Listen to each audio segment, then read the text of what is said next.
I should have known something was wrong the morning of my son's wedding. The air felt heavy, as if the day itself was warning me to be careful. I woke before sunrise, excited and nervous, thinking about how my boy, the child I raised through scraped knees, heartbreaks, lost homework, and late-night fevers, was finally getting married. I imagined a warm, joyful celebration, the kind people remember with soft smiles years later. Instead, I spent most of the morning trying to understand why his fiancée had sent me a message that felt more like a reprimand than a greeting.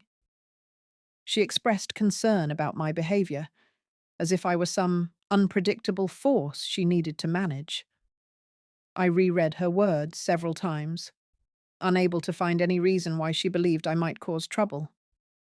I had always treated her with respect, even when she seemed distant or cautious around me. Still, I tried to brush it aside.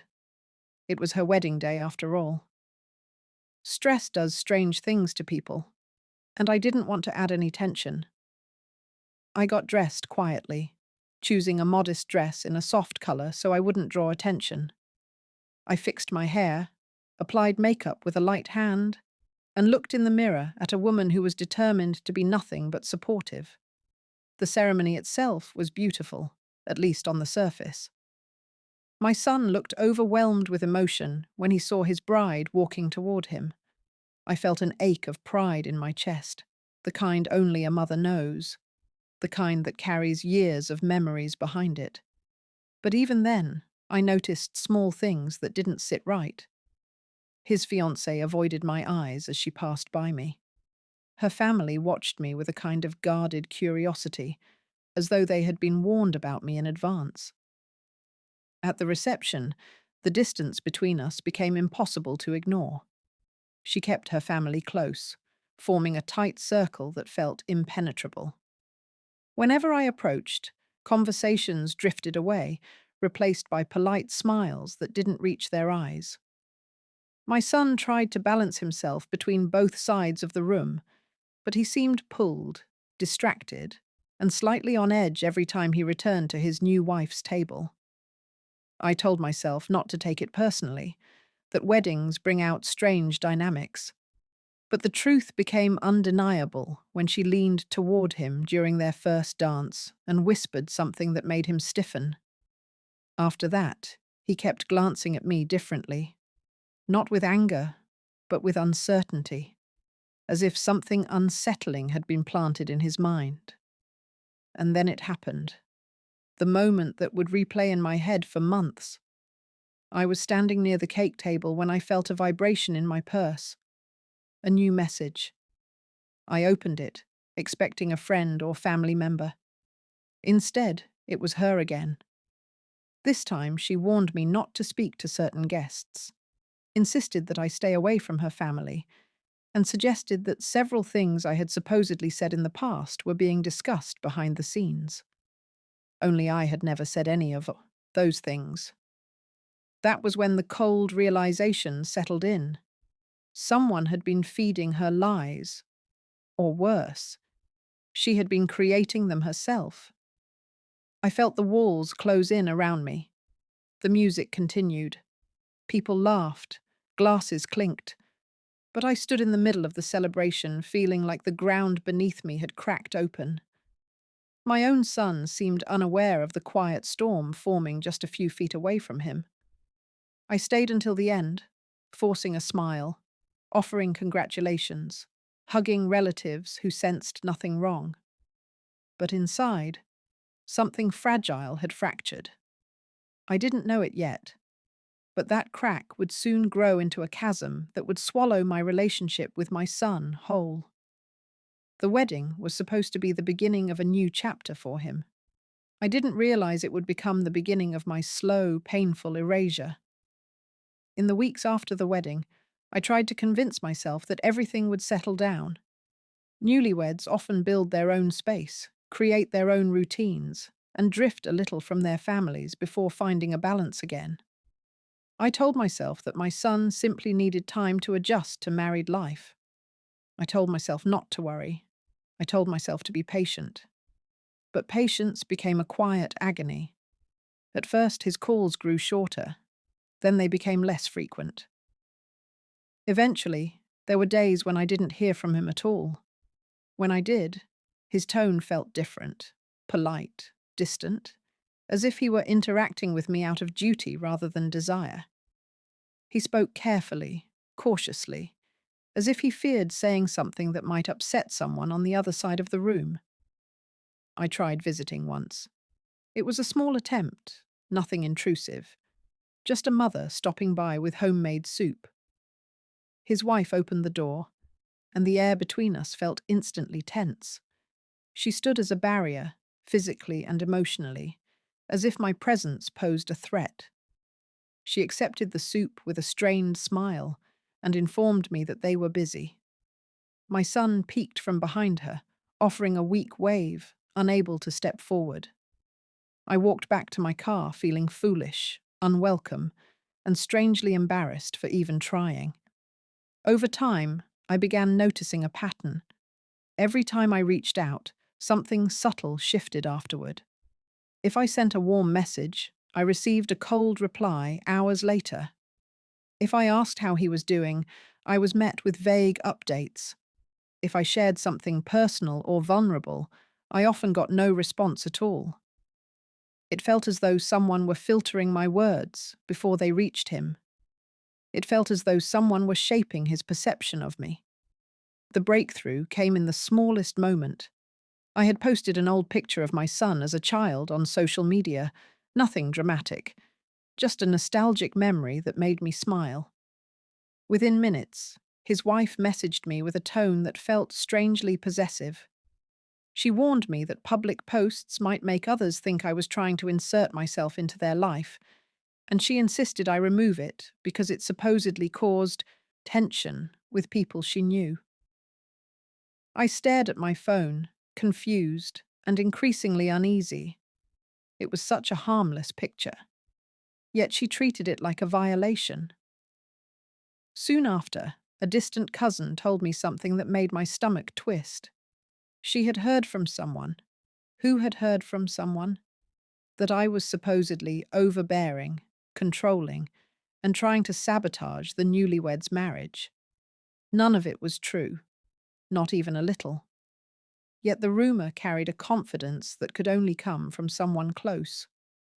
Someone was crafting an entirely different version of me. Someone was painting me as a villain in a story I didn't even know I was part of.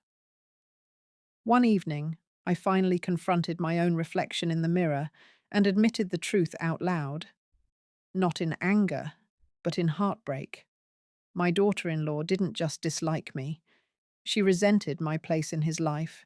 She feared it, and she was determined to remove it. She had already succeeded in small ways. The calls, the visits, the warmth, all fading like old photographs left in the sun. But the moment that confirmed everything came unexpectedly. My son called, his voice tired and oddly formal. He said they were overwhelmed, that they needed space, that he would reach out when things calmed down. His words felt memorized, as if someone had rehearsed them with him. I could almost hear the tension in the room behind him, the unspoken pressure pushing against him like a physical force. When the call ended, I sat alone in my living room, holding the silent phone. My chest grew tight, my fingers trembled, and a hollow ache spread through me. I realized then that I wasn't losing my son naturally. I was being pushed out deliberately. And the worst part? He didn't even see it happening. The distance wasn't accidental. It was engineered, planned, carefully maintained. I asked myself what I had done to deserve this, what mistake I had made, what words I had said. But no matter how deeply I searched my memories, I found nothing that explained the growing wall between us. Nothing except a quiet, persistent instinct whispering that the truth was far more unsettling than a simple misunderstanding. Someone wanted me gone, and my son, blind in his own way, was slowly letting it happen. The shift from distance to control happened quietly, almost imperceptibly, like a slow change of seasons. At first, it was just space. Then it became withdrawal. And eventually, it turned into something far darker, something that didn't feel like natural boundaries, but like a carefully crafted strategy. It began with small changes. My son no longer visited on weekends. He stopped stopping by after work. He didn't ask about my health or whether I needed help with anything around the house. But the part that unsettled me most was how disconnected he sounded whenever we did speak. It was as if my presence triggered a quiet tension inside him, as if even hearing my voice required effort. My gentle attempts to bridge the distance were met with stiff politeness, and sometimes with nothing at all. Then came the moment that opened my eyes completely. I had prepared a small birthday gift for him. Nothing extravagant, just something thoughtful and meaningful. I left it with a friend who lived near him, asking her to pass it along when she saw him. A few days later, my gift appeared back on my porch, untouched, still wrapped, with a note explaining that they didn't feel comfortable accepting anything from me at the moment. That was the day something inside me cracked. I sat on the porch, staring at the unopened box, trying to understand how a simple gesture of love could be treated like a threat. It felt unnatural, rehearsed, influenced. It didn't feel like my son's decision. It felt like someone else was speaking for him, someone who wanted to sever every string that tied us together. After that, the rumors grew worse. People I had known for years began asking careful, awkward questions. Someone had told them I was interfering in my son's marriage, that I was jealous, that I was attempting to create problems between him and his new wife. None of it was true, but lies have sharp edges, and they spread quickly when whispered with confidence. The most painful part was seeing the way others' expressions shifted when I denied the accusations. They didn't say anything, but I could see doubt flicker in their eyes. Doubt planted by someone who had never given them any reason to question her version of events. Meanwhile, my own son grew colder. Months earlier, he had trusted me with everything: his dreams, his fears, his choices. He used to tell me about work, about plans for the future, about things he couldn't share with anyone else. But now he shared nothing. Everything I knew came through distant relatives or social media, if at all. A mother can feel when she is being replaced. A mother can sense when someone else is rewriting her role. The final confirmation arrived unexpectedly. I heard from a family friend that my daughter-in-law had spoken openly about how overwhelmed she felt by my presence, how she believed I was intentionally undermining her, how she felt unsafe with me involved in their lives.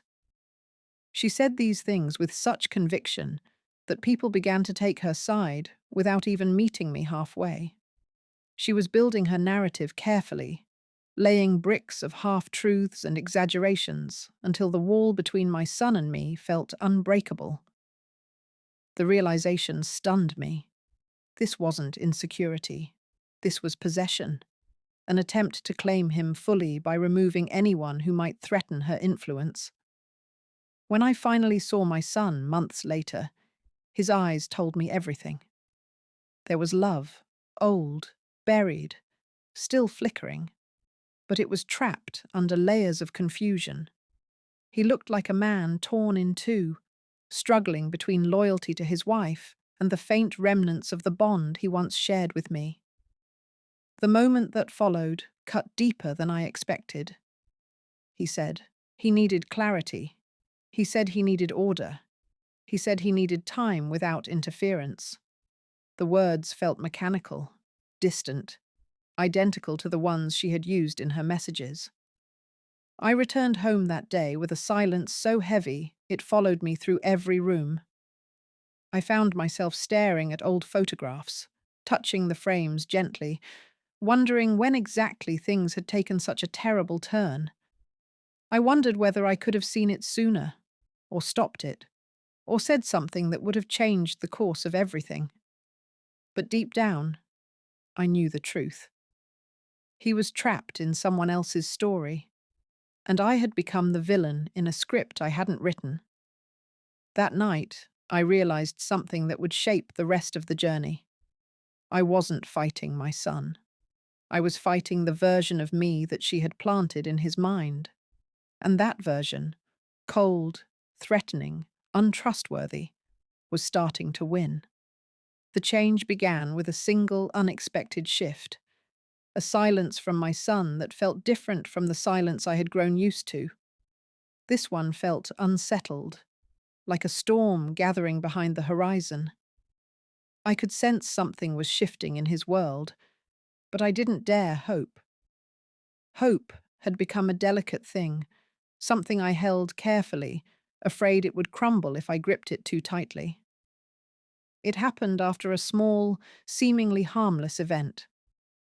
A distant relative posted a picture from an old family gathering. Several relatives commented, sharing memories, small stories, warm details. I wrote a simple comment, nothing emotional or dramatic. To my surprise, my son liked the comment. It was the smallest gesture, but it was the first sign of life I had seen from him in weeks. Not long after that, he drove by my house. He didn't call ahead. He didn't announce himself. I heard the sound of a car door closing and saw him standing on my porch, looking unsure, tired, and somehow older than he should have at his age. There was hesitation in his posture, but something else too, the faint glimmer of a man searching for clarity. Inside, he seemed restless.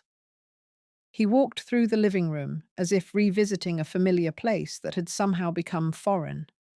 He looked at the pictures on the wall, the framed photo of him as a boy holding his first bicycle, the family portrait we took years ago during a summer vacation.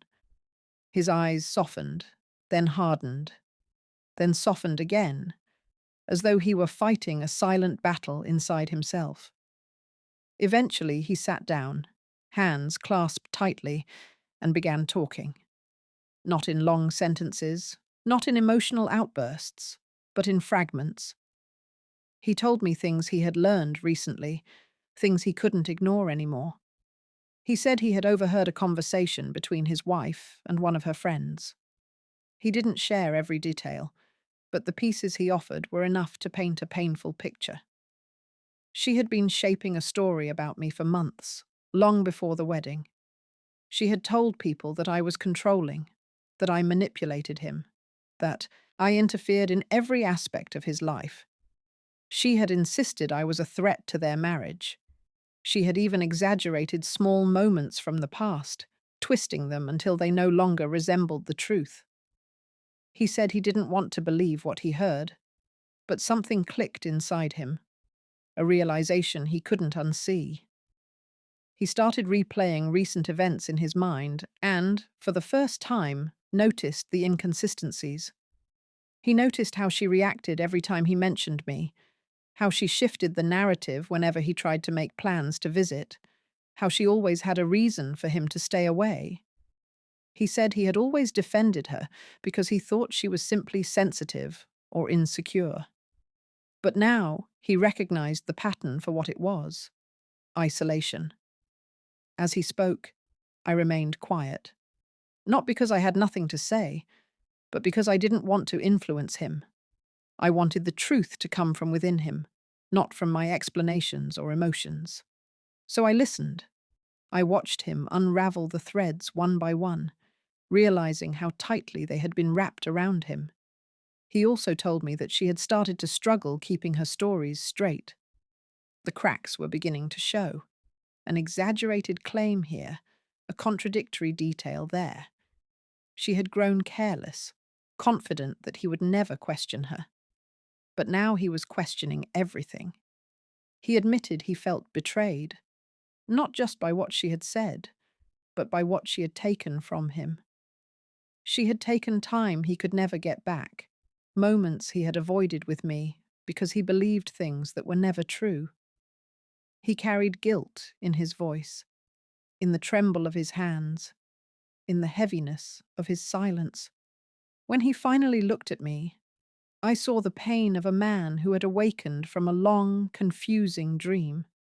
A man who realized he had been guided by someone else's fears rather than by his own love. The rest of that day was quiet. He stayed longer than he expected. He wandered through the house as though reconnecting with memories he had locked away. And when he left, he looked conflicted but lighter, as if a weight had finally shifted off his shoulders. I didn't know what would happen next. I didn't know whether he would confront her or retreat back into old patterns. I didn't know whether this was the start of healing or simply a pause in the storm. But I did know one thing. The truth had finally cracked open, and once a crack begins, it can never go back to being whole. He was beginning to see her clearly. He was beginning to see me clearly. And he was beginning to face the reality he had avoided for far too long.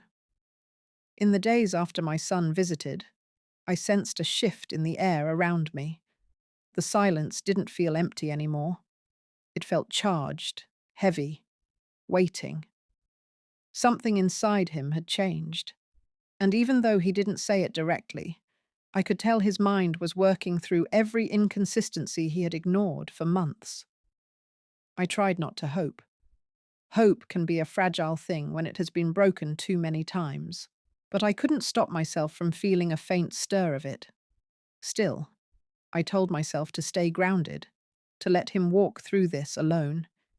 He needed clarity he could trust, clarity that didn't come from my pain or my perspective, but from the truth he uncovered on his own.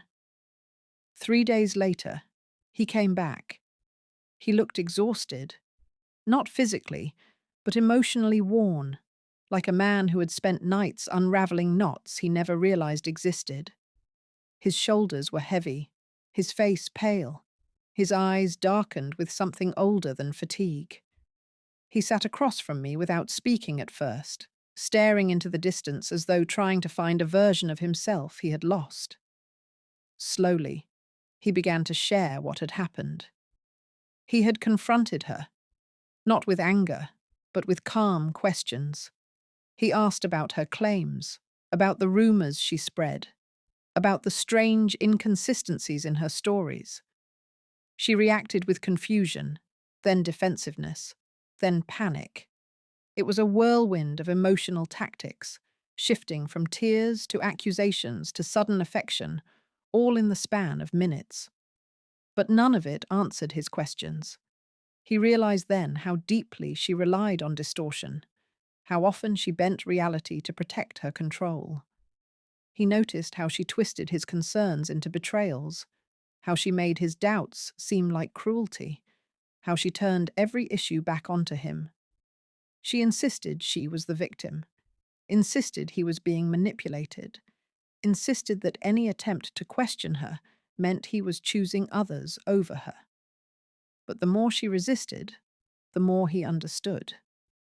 He told me she admitted, in brief, frantic moments, that she exaggerated things I supposedly said, that she embellished small situations until they seemed threatening, that she told people versions of our interactions that never happened. She even confessed that she felt overshadowed by me, threatened by my bond with him, terrified that she would always come second in his life. It was never about me as a person.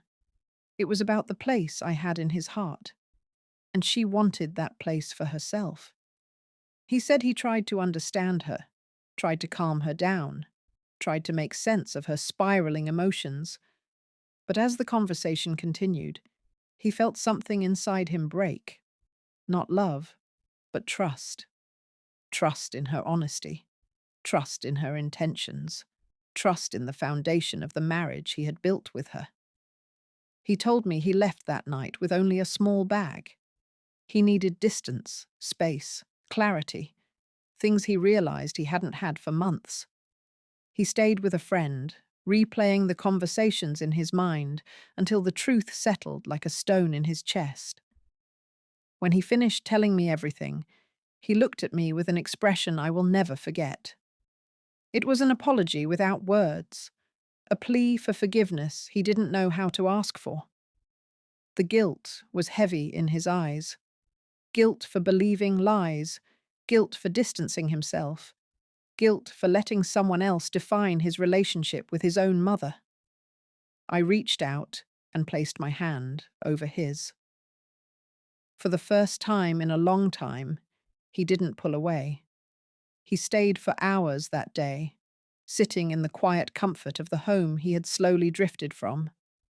He walked around the kitchen, ran his hand along the hallway walls, stood in front of old pictures as though reacquainting himself with the boy he once was. I could see him reconnecting, not just with me, but with himself. In the days that followed, conversations between us became longer, warmer, less guarded. He didn't return to her immediately. He said he needed time to reflect on what he wanted his future to look like, what he was willing to tolerate, what kind of marriage he truly deserved. I didn't tell him what to do. I didn't push. I didn't advise. I simply listened. A mother listens, and sometimes that is enough. Eventually, he told me he planned to seek counseling, alone at first, then possibly together if she agreed and truly wanted to change. He said he needed honesty, transparency, and emotional stability. He needed a partner, not a warden. He needed a marriage built on truth, not fear. I don't know what the future holds for them. Some marriages survive revelations like this. Others crumble under their weight. But I do know one thing. My son is finding his voice again. He is no longer trapped in someone else's version of reality. He is no longer blind to manipulation disguised as love. He is no longer allowing someone to rewrite his relationships. And as for me, I am learning to breathe again. There is still pain, still healing ahead, still fragile places inside me. But there is also a quiet strength that comes from surviving something I didn't see coming. A strength that reminds me that love can be reclaimed, even after being buried under months of lies. If there is a lesson in all this, it's that the people who love you can be led away, but the truth has a way of guiding them back. Not always quickly, not always easily, but eventually. Because real love, the kind between a parent and child, may bend, may strain, may suffer, but it does not break.